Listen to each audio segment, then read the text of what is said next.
When someone says, you'll need to replace your EV batteries after a couple of years for big dollars, who are you going to call? FUD Busters. Last year, I was actually using my Tesla Model 3 to Uber. One passenger got in and started mouthing off about how much of an idiot I was, as I would have to replace the batteries at a cost of $40,000 in 2 years. He was in fact so rude that I was about to pull over and throw him out, being a grumpy old man, until I realised that his destination was literally just around the corner. So I took him around the corner and waved him goodbye. But, you know, like him, there are many complete fuckwits who are so convinced that the batteries will wear out within a few years. Well, look, they're used to lithium-ion batteries that they've had in their phones and their laptops. And yes, after a couple of years, they do start to get a bit iffy. So what he and some of you probably think about ordinary batteries is completely wrong when it comes to EV batteries. Yes, car batteries are usually lithium-ion, exactly the same as in your phone or laptop, but they're completely different. All batteries should not be fully emptied or completely filled to 100%, as that does cause deterioration, except with lithium iron phosphate, but we'll worry about that another day. And this is what happens frequently in your laptop or your phone. They get charged up to 100% and used and used and used. So what's different with EV batteries? Well, there's a few factors, but the biggest and major one is the fact that EVs have got a battery management system, or BMS. This controls a number of things, such as the charging current it will accept and its discharge rate. It monitors the state of the battery health, not only the whole battery, but individual cells within, including temperature and knowing what it can and can't do. And it doesn't let it go outside of those parameters. Most EV manufacturers will state that their EV has got a 100 kilowatt battery, or whatever figure. I'll use 100 for the sake of ease of maths. This is actually slightly misleading because you've only got a usable amount of that. And it might only be 95% because the battery management system usually puts aside, let's say, 2.5% at the top and 2.5% at the bottom that it will not go into. This means that when your battery says your battery management system says your battery's full, it's probably only 97.5% of its total capacity. And when it's empty, it's probably still got 2.5 kilowatts left. And what it's doing is protecting the battery from overcharging and taking it all the way to absolute zero. Because with the lithium-ion car batteries, if you take them all the way to an absolute 0% of state of charge, it will be damaged, and in some cases not even usable after that, and then you will need to repair it. So the battery management system stops that happening. The battery management system also knows how quickly your battery can charge. Teslas are very good at this. So if you navigate on autopilot to a Tesla supercharger, it will preheat or cool the battery so that it's in peak condition and it will be able to charge at its highest rate.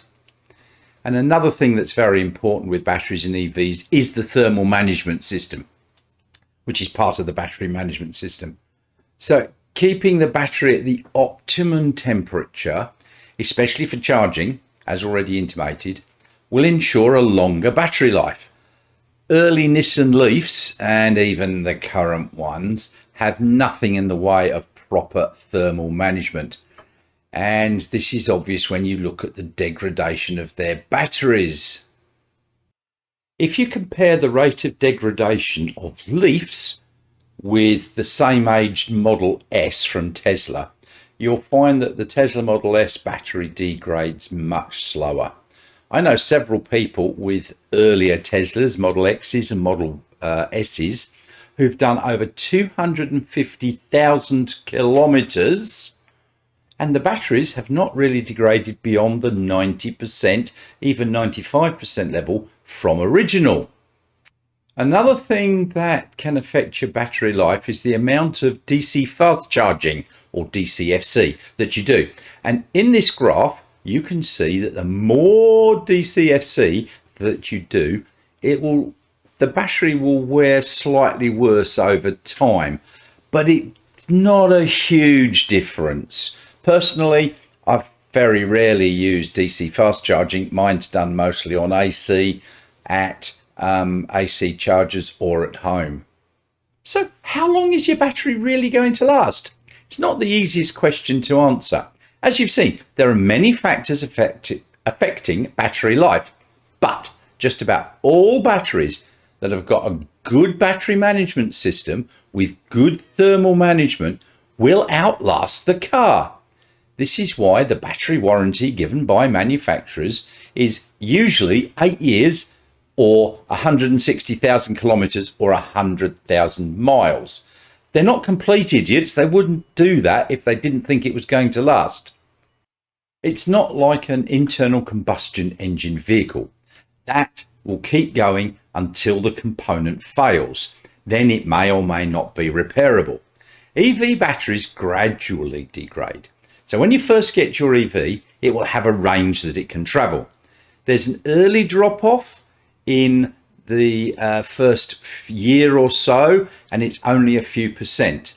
But after that, the degradation slows. So after 10 years, it's still capable of traveling at least 75, probably 85% of its original range. And you know what? That's probably still very good for many people. So no, you're not going to have to replace the battery after a couple of years for a huge price. It will probably outlive your vehicle. And at the end of its life, there's still a couple of good options. Firstly, it can be recycled. There are many companies springing up around the world that can recycle your battery with over 90 to 95% efficiency. Even Tesla are currently doing this in their factories right now. If they detect a faulty battery in the manufacturing process, it goes into the recycling to get remade. So there is very little waste. Secondly, it can be given a second life as a storage battery. There are many places using old batteries as storage, either individually or in big groups, to power a huge variety of things such as homes. And in the very rare instance that you want to replace the battery after the warranty has expired in 8 years, things will have changed dramatically in price and in tech for the better. In the last 10 years, EV battery prices have decreased by around 10% to 10% of their original cost. In another 8 to 10 years, costs will have come down, but probably not quite as big a factor as being 10% of their current price, but they're going to be cheaper. So let's stop this ongoing stupidity and get back to reality. Batteries will last a long time. So thanks for watching. Please don't forget to like and subscribe to help me get this sort of message out there to more people. And you're more than welcome to share this with as many fuckwits as you know.